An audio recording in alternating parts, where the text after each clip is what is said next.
Betham, we recognize the complexity of this moment that we are in as a Jewish community, as supporters of the land of Israel in all of its complexity, as we watch with trepidation and angst the rise of anti-Semitism in the United States, across the world, particularly here at home. We see its rise and look to it with concern in our schools, on our college campuses, and struggle to understand and struggle to wrap our heads around what to do, how to approach this complex issue. And that is part of what we do as a synagogue, as we come together to wrestle, to grapple. We are, after all, the people of Israel, Am Yisrael, a people of wrestlers with God and with anything that is important. We wrestle and we struggle. And here at Betham, we really do seek to deepen our understanding and broaden our perspectives, to learn and to grow constantly. And so it is my pleasure to introduce tonight's speaker, Izabella Tabarovsky, who is a scholar of Soviet anti-Zionism and contemporary anti-Semitism. She's a senior fellow at the Z3 Institute for Jewish Priorities and has been a research fellow at the Institute for the Study of Global Anti-Semitism and Policy at the London Center for the Study of Contemporary Anti-Semitism. She lives in Jerusalem and is also a contributing writer at Tablet. In addition, her writings have been published in Newsweek, The National Interest, The Forward, Times of Israel, Fathom, JTA, the Jewish Telegraphic Agency, and many others. Izabella's new book, called Be a Refusenik, A Jewish Student's Survival Guide, will be published soon, so be sure to watch for it. In it, she shows similarities between the daunting challenges that young American Jews face on campuses today and those of young Jews in the Soviet Union, the Refuseniks, 50 years ago. She offers practical strategies for new generations of American Jews to lead our people into a vibrant future. And Izabella is here this weekend as part of the JCC Z3 conference. So it's a real treat to be able to learn from and with you this evening. And a big thanks to our JIAC leadership team for helping to make this evening possible. So Izabella, welcome. Brucha haba. Thank you. Shabbat shalom. Thank you so much for having me. It's a real pleasure and honor to be here. I want to thank everybody who thanks to whom I'm here, and Joanne in particular. We've been in touch with her, but I know that it took many more people to make it happen. So as the rabbi mentioned, this is something of a pre-publication talk. You know, when you publish a book and you do lots of talks, but this is a sneak peek preview. I'm actually giving a book talk before the book is even out. So the book is called Be a Refusenik, A Jewish Student's Survival Guide. And in this book, I bring together two different stories, the stories that seem really radically different, right? The stories of the Jewish refuseniks from the Cold War era, the young Jewish Soviet activists who fought for emigration, but fundamentally they also fought for their Jewish identity. And I bring these stories together with the stories of young people like Shabbos Kestenbaum and Eyal Yacobi. Some of you may know these names, the young activists who have really risen to prominence in the wake of October 7th, and some of them even before that, who are fighting the anti-Semitic environment that we're facing today. And so I pair them with stories of Natan Sharansky and Leningrad hijackers, etc. And how many people here have taken or took part in the Soviet Jewry movement back in the day? So a good number. I know that this is really, the Refusenik, this story is part of the American Jewish story as well. And so I draw on the lessons of the Refusenik struggle to offer practical strategies for this generation of American Jews who are facing something very new and very scary for them, but something that is deeply familiar to those of us who, like myself, grew up in the USSR. What I want to show with this book, and what I hope I do, is that what's happening to American Jews now is not unprecedented, but also that the president isn't necessarily Nazi Germany. You know, I see people make that comparison a lot of times. People will say, well, what's happening today is like 1933. And actually, the further we go, the more that comparison seems apt.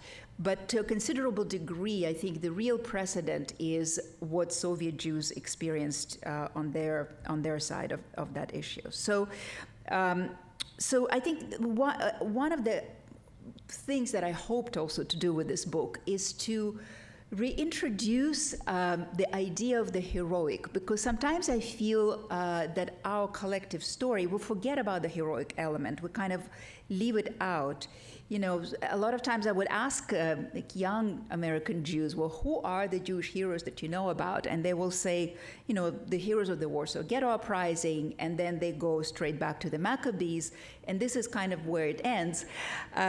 You know, and Israelis, of course, you know, they have a very big pantheon of heroes, but on this side of the ocean, I think sometimes we forget that there have been heroes in the diaspora as well who are truly, truly incredible, and I think that the refuseniks are certainly among them. And I think that today's moment really calls for role models like that, role models who are heroes who have withstood something similar and even harder and won. And I know that I myself, very often I've noticed that as I've observed the rise of anti-Semitism, particularly in progressive spaces, in the liberal spaces, you know, I look back to, as I thought over the years, you know, how do we deal with it? What does it remind me of? What does it mean? You know, what is a possible course of action here? I have thought back to Soviet dissidents, to people like Solzhenitsyn, and of course people like Sharansky and others like them, people who stood for their values and who emerged stronger and led others to freedom. So I think that, again, the stories of Soviet Jewish refuseniks, of the activists, teach us lessons of courage and resilience, and also of deep commitment to Jewish identity and the Jewish people. And I think these are the elements that are being really challenged today. I would even say that it's very much, you know, Jewish peoplehood and Jewish identity are very much under assault on campuses and elsewhere. And so, you know, looking at the stories of people who actually have stood up on their behalf is very, very interesting and important. You know, those of you who know my work know that I have been making these parallels for a few years, for a while, but I think the events of October 7th have really made these parallels undeniable. I know that sometimes I struggled to make them. Not everybody understood them. I think it was hard for people to understand that anti-Semitism can come from the left side of the spectrum. Of course, today it comes from everywhere. It's truly you know, everybody is united around the hatred of Jews in their own way. But you know, the margins, not everybody, the margins, I should say. But specifically, you know, we look at campuses, it's largely on the left. And of course, you know, after October 7th, I think we all saw it, right? October 8th, there were already rallies against Israel. From Harvard to Columbia to Cornell, we had professors and students talking about, you know, people who identified themselves as Marxist, socialist, communist. They were declaring the massacre astounding and awesome and exhilarating and saying that Zionists don't deserve to live. And people were walking around with red banners, with hammer and sickle. I mean, I'll tell you, I had such flashbacks. It's really just, you know, chanting for Intifada. And so I feel like today I no longer really need to explain what the Red-Green Alliance is. I think more people understand it. And many more people understand something that I've been saying for years also, is that in principle, anti-Zionism doesn't have to be anti-Semitic, but in practice, it virtually always is.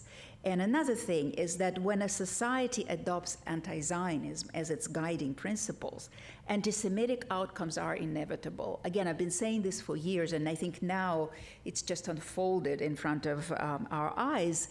You know, and I've said it that not as some kind of philosophical conclusions, but on the basis of recorded history, on the basis of what happened to Soviet Jews, because we, living in the USSR, saw that very language that's now permeating the United States equating Zionism with racism and colonialism, imperialism, Nazism, apartheid, genocide. It was all part of state doctrine in the USSR. So we've seen this movie before, and we knew exactly what it meant. Discrimination in schools and jobs, erasure of Jewish history and culture, suppression of religious observance, a relentless effort to sever Jews from Israel and the Jewish people. And so my book is about how to live in that reality and how to fight back. Now, it may seem, how is it how is what Soviet Jews experienced in any way similar to contemporary moment, in the sense that the cultures were very different, right? The systems were very different. And so I just want to read a couple paragraphs from the book. It's from the introduction, where I speak directly to students. So I speak in this second voice. So you may not, You may not think that your life has much in common with those Soviet Jews. After all, you live in a democracy, not in a post-totalitarian one-party dictatorship. But the similarities are too striking to ignore. There may not be KGB agents surveilling your every move, but you are harassed by mobs chanting recycled Soviet slogans. You may not stand accused in Kafkaesque trials, but you are judged in kangaroo courts of TikTok and Instagram. You may not be sent to a Siberian prison colony, but you live under constant risk of losing the freedom to be who you are. Like your Soviet peers, you are pressured to conform to an anti-Semitic reality at your universities. Like them, your success depends not only on talent and hard work, but also on your willingness to pass ideological tests. And the internal split that comes from hiding your true self is something former Soviet Jews know intimately. Those young Soviet Jews years ago faced a similar campaign of lies and libels and demonization about Israel and Zionism. Like you, they were expected to pass ideological litmus tests and pressured to disavow parts of their identity to succeed academically and professionally. Like you, they were told that it was just anti-Zionism, not anti-Semitism. So refusnik activists refused to accept that reality. The state was immeasurably more powerful than them, and it was determined to erase them as Jews and Zionists, but they refused, and they won.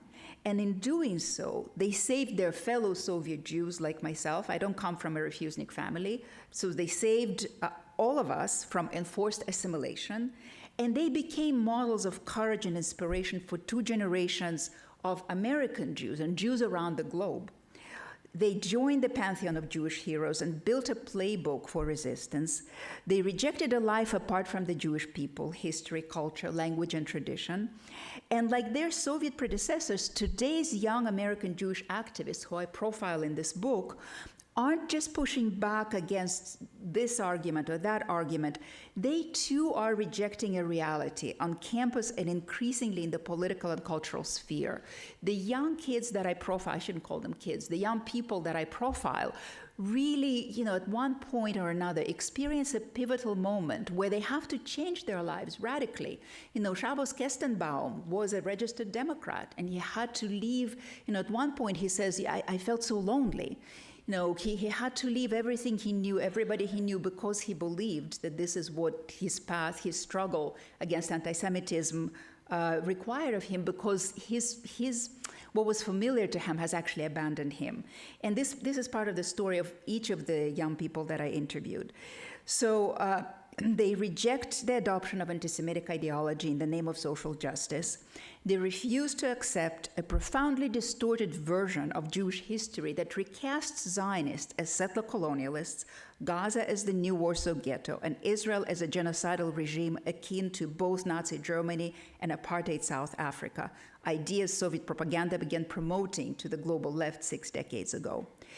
The refuseniks left us a blueprint of courage, clarity, and strategy, one that American Jews today, young American Jews, can draw on to withstand the current onslaught on their identity, their connection to the Jewish people, and emerge stronger. And the great news is that we already have young people like that, young people who are following in these footsteps, without even realizing it, they intuitively follow, they've landed on the very same strategies, very similar strategies to what refuseniks devised for themselves. They're reclaiming their Zionism, they're finding each other and building a movement, they're choosing the heroic side of the heroic story of our people, and they're inspiring others. So I'll stop here, and thank you very much, and we'll continue the conversation over dinner.